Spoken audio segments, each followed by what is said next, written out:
আপনার তো কোনো কর্ম বা রোজগারের ব্যবস্থা ছিল না, আপনার এত সুন্দর একটা নতুন ভ্যান, আর আপু তার নাম ক্যামেরার সামনে লোকের সামনে বলতে নিষেধ করেছে। দেখেন, এখন থেকে 2 থেকে 3 মাস আগে আমি একটা ভিডিও পোস্ট করছিলাম আমারই একজন ভাই, প্রতিবেশী ভাই, আমার ভাই মফিজুল ভাইকে নিয়ে। সে অসুস্থ, তার পরিবার তাকে ছেড়ে চলে গিয়েছিল, কর্মহীন, তার ব্যবসা প্রতিষ্ঠান সব নষ্ট হয়ে গিয়েছিল, অসুস্থ হয়ে বাসায় পড়েছিল।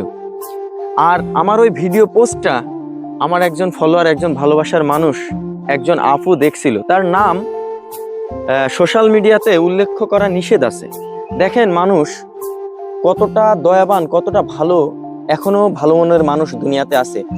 আমাকে এই ভিডিওটি করতে হতো এখন থেকে আরো 1 মাস আগে, সময়ের অভাবে আজ বিলম্বের সাথে ভিডিওটা করতে হয়েছে। দয়া করে আপনারা দেখুন আমার হাতে, আমার সংস্পর্শে যে ভ্যানটি দেখতে পাচ্ছেন, একেবারে নতুন, কত সুন্দর চকচকে একটা ভ্যান। আর ভ্যানের উপরে রাজার মতো বসে আছে সিংহাসনে। দেখুন তো ব্যক্তিটাকে চিনতে পারছেন কি? এই হলো আমাদের সেই মফিজুল ভাই। তার হাসিটা দেখুন কত সুন্দর। সে এখন সম্পূর্ণ সুস্থ। আর আমাদের সেই আপুকে লাখো লাখো ধন্যবাদ জানাই যে তার ভাইকে একটা সুন্দর রোজগারের ব্যবস্থা করে দিয়েছে। আপনারা যারা আমার ভিডিওটি দেখছিলেন, ওখানে প্রায় 15 থেকে 20 হাজার মানুষ দেখছিলেন যে ভিডিওটা। দেশ থেকে, দেশের বাইরের থেকে যারা দেখছিলেন যে ভাই অসুস্থ অবস্থায় বিছানায় মর্মান্তিক অবস্থায় পড়েছিল, তার রোজগারের কোনো ব্যবস্থা ছিল না, তার পরিবার তাকে ছেড়ে চলে গিয়েছিল।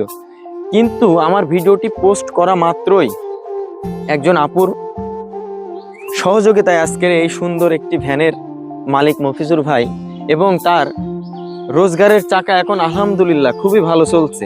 এখনো যে এই ধরনের মন মানসিকতার মানুষ আছে যারা মানুষের পাশে দাঁড়ায়। তো আসুন মফিজুল ভাইয়ের কাছ থেকে তার মূল্যবান দুটি কথা শুনি। এত সুন্দর একটা ভ্যানের মালিক হওয়ার পরে তার মনের অবস্থাটা কি।